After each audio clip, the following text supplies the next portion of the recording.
That doesn't sound very good.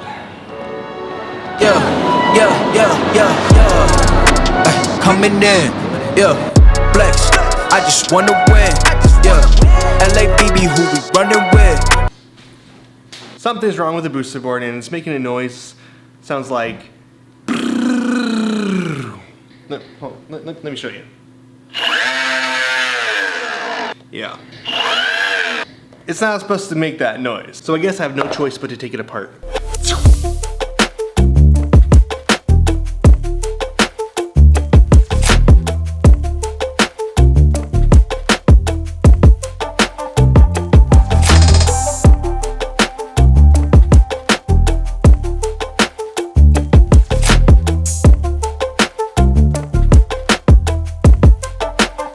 So I honestly thought I was gonna get a little bit further than this right here.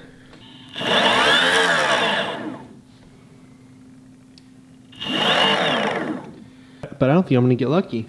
So the next best thing I could think to do right now is to send footage of what's happening to Boosted, and they'll let me know what they think. Maybe I have to send it in. I don't know. I've had to do that a couple times before with the version 1. So despite the whole board situation, which sucks, I'll deal with it. I'll be okay. There's 3 main things that I really wanted to go over regarding the world of Instagram and posting. The first point is going to be actually planning your shoot and then shooting. And that's gonna encompass things like what setting you're gonna be shooting in. Is it gonna be light or dark? Is it gonna be at the beach, the city, the desert? These are questions that you'll ask yourself before planning your shoot. You really wanna think these through if you wanna be serious about not only your Instagram, but photography as a whole. So really plan it out. The second point will be editing. The third point will be posting to your actual grid the finished product that you want everyone to see. And that's gonna be tied with planning your shoot, because depending on your latest photo on Instagram will probably affect your next photo that you plan to post. Again, if you want to get serious about your Instagram. So for example, my latest Instagram photo is a big, bright beach shot shooting Morro Rock on my trip to Cayucas during the 4th of July.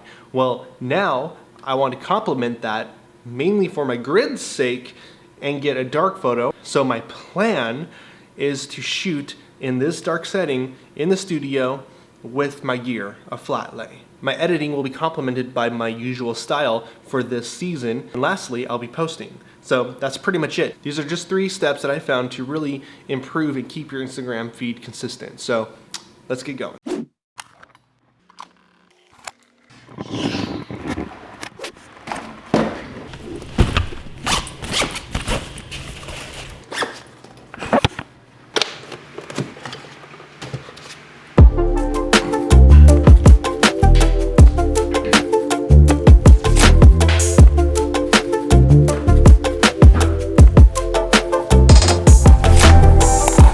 So I got a nice little setup. We got 3 lights. We have an LED panel here, LED panel there, and 1 in the very back. Then I have the products laid down, just some stuff from my bag and from the studio and stuff around. I'll be shooting this on a 5D Mark III on a 24mm lens. And since the camera is face down and I don't have a flip out on the 5D, it's really important that you get to see yourself. So I have an old Android phone running camera DSLR app, which works great. So the last thing to do is to break this camera down, throw a timer on this one, and get some killer shots. Okay, finished the shoot, got myself a peach tea, and we can get started here. So, here we are. I'm using Adobe Lightroom CC, and this is where I want to edit our photo. You could use Lightroom Classic, you could use Snapseed. There's a lot of different softwares you can use depending on your preference, but for this demonstration and for what I honestly normally use is just Lightroom CC, which is cross-compatible with mobile devices in your computer. That right there is a huge plus because you can take your edits with you and continue working on them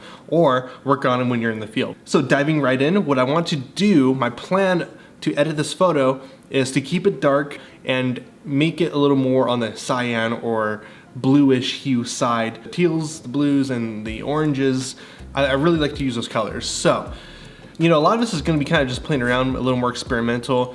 The exposure on this photo is actually pretty good, but I'm gonna make it just a tad brighter. I'm gonna go about 15, I think that'll do. Definitely want some more contrast in here. Don't want to overdo the contrast at all. Highlights. We'll go down to 20 with that one. Shadows, we won't mess with just yet. Blacks, yeah, we'll bring blacks up to 35. So we've made progress on the exposure and the brightness. Now I want to play with the colors. Not so much in the upper half, but more in the color mixer. The reds, you can see we have a lot of red in the picture. I want to bring those out and even make it a little more on the orangey side. So I'm gonna put this to around 20. Desaturate it just a little bit and make it a little bit brighter. Bring up some of the darker reds, like over on the Rode mic there. Now oranges, let's make it a little more towards the purple side. I'm gonna say something around 15.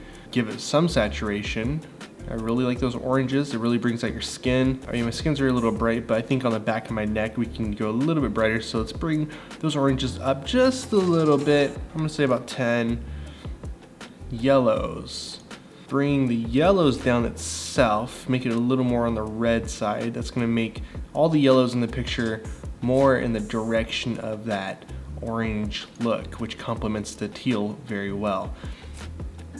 Let's go ahead and desaturate this. The yellow for sure, we're gonna drop it a little lower there and make it a little bit brighter. So a lot of this, as you can tell, we're targeting the different shades of colors for specific reasons without blowing out my skin off of the first color we're using, say orange. I'm trying to even it out a little bit through the process here. So greens, there's not much green in the picture. I'm just gonna kind of leave that as it is. The cyan, I know I said I want some of the cyan, but we're gonna desaturate a little bit because we'll also mess with the tonal curves as well. So let's just take this low. We're setting ourselves up for a good foundation to mess with the curves, which we will get into here in a moment. Let's make these blues a little bit brighter, and for the record, these blues aren't gonna make a big difference at all. In fact, it's almost, I'm not gonna say pointless, but do we really need to mess with those, you know? I mean, probably not. There's not much blue except for my pants in this picture. So same goes for purple and pink, so I'm just gonna leave those as is. And now we'll just casually move into effects. I like to add some clarity. Now, don't overdo your clarity. 40 is usually where I go, which is still kind of on the high side, but clarity has a lot to do with the brightness and the shadows and the contrast between those two. So you don't want to overdo that too much because your picture will get grainy really quick. And for the record, I shot this at a very high ISO. I was pushing the 5D Mark III to its limits. I think it was at 2000 ISO in this picture, which is just way high. But it looks good still because sometimes that grain isn't a bad idea to incorporate, but the lights were just, they're not bright enough and the ceilings are so high that the strategy to bounce the light off the ceiling back towards the subject, it works, but not as good as I had wished. Hey, I'm not complaining. I think this is coming out really good so far. So back to the picture. We have a good foundation, not much to do here. I'm gonna zoom in. Look at that noise. I feel almost a sense of obligation to take down the sharpness just a little bit, which will affect how much noise there is in the picture. One thing I just hate doing is adding any noise reduction at all, but I'm just gonna go up 5, not much noticeable, but it does make it a little bit softer on that graininess, which is what I'm kind of looking for. Now I'm gonna revisit the light settings, come over to our curves, and not play with the luminance as much, but hit these colors. This is where we're gonna get a little more creative with the overall mood of the photo. So this is a very important part, very crucial part. It's a really good way to target shadows and highlights and midtones and change the tints and hues of them, not too drastically, but just enough to where you can actually develop a style. And so that's what I do here. So in the beginning of the editing segment, I had mentioned that I wanted to make this a little more on the blue or the cyan hue side. This is where I'm really gonna be doing that. So first, let's go ahead and start playing with some of these colors. These little controls are very sensitive. So what I'm doing here, as you can see on the point curve, I am taking the bottom half, which is a direct translation to the shadows, and I'm gonna make those more on that blue hue side. Bring these in a little bit, keep that center line posted right there. And this is a little intense, but we will counter it here with the other colors because we have 3 primary colors that affect the entire spectrum. So this is gonna be a 3-way process. I'm gonna go to the greens now and do something very similar. I want my highlights to be more on the green side and shadows more towards the red, not too much. Blues. This should finalize our setup here, bring our highlights up a little bit, anchor that middle point, and bring over those shadows, reintroduce some of that yellow that was taken out through the desaturation. And I think we are onto something, guys. I think this looks kind of good. It's very contrasted. You can tell it's a lot of contrast. So what I might do is go back to the reds here and relieve a little bit of that harsh red hue shifting off the green side of the shelf. And I think that'll do it. I think that'll do it for our editing process here. There's a lot that goes into it, but it's important to know that you should never overdo your edits. As you see, I don't boost my exposure, I don't boost my contrast, I don't blow out my blacks. I try to keep things incremental, small changes at a time, and even to the point curve. But you can see that there's so many controls. As long as you have a basic understanding of it all, then you'll know how to set yourself up the way we did to start going in for the more detailed changes. So the idea is to set yourself up with a good foundation and then build on top of that. You don't want to overdo your edits, you don't want to oversaturate, you don't want to undersaturate. You want to really carefully pick apart your image and target certain things. Now the last thing I want to do, I'm using this for Instagram's purpose solely. I'm going to crop this to a 4:5. I don't always do this, but I do try to do it when I can. And I'm gonna find a nice sweet center point here. And I think I want to put my head and the camera as a focus point here. And so there we have it. We have a edited photo, a flat lay. Granted, it's not the best flat lay. This is my first. In fact, there's a lot that I would probably change this. I should have put something in the bottom corner, maybe above my back, but yeah, it is what it is. So I'm still happy with it. I think it's the most important thing. Here is the version of me laying down. Let's just copy our settings and move it over. Paste them over here. There we go. And I'll crop this one as well, because I still don't know which one I want to use. Maybe I'll use both. There you go. I like that. Maybe I'll use this one. I like this one too. I'm so like insanely crushed on my arms here.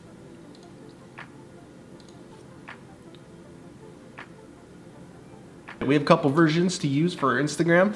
I might go with the first one. I'll probably make a decision there, and you'll see that sitting right next to my latest photo. This whole process is to just get a complimentary photo that really looks good next to the previous post that I shot.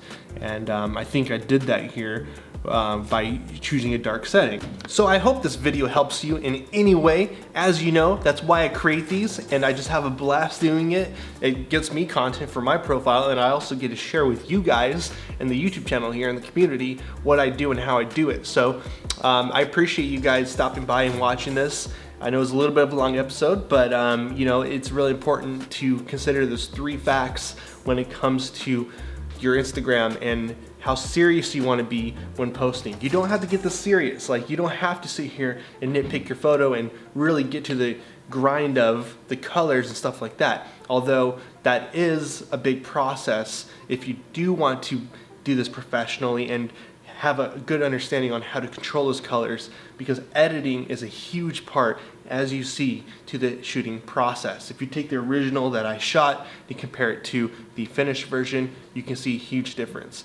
And at that point, it's all about preference and how you want to do it and how you want other people to perceive you as an artist in your work. So thank you guys. If you like this video, give it a thumbs up, subscribe if you want to see more, and I'll see you in the next video. Peace. Coming in, flex, I just wanna win, LABB, who we running with, 2233, I'm on 10 again, state your name, big dope on flame, I just switched the lanes.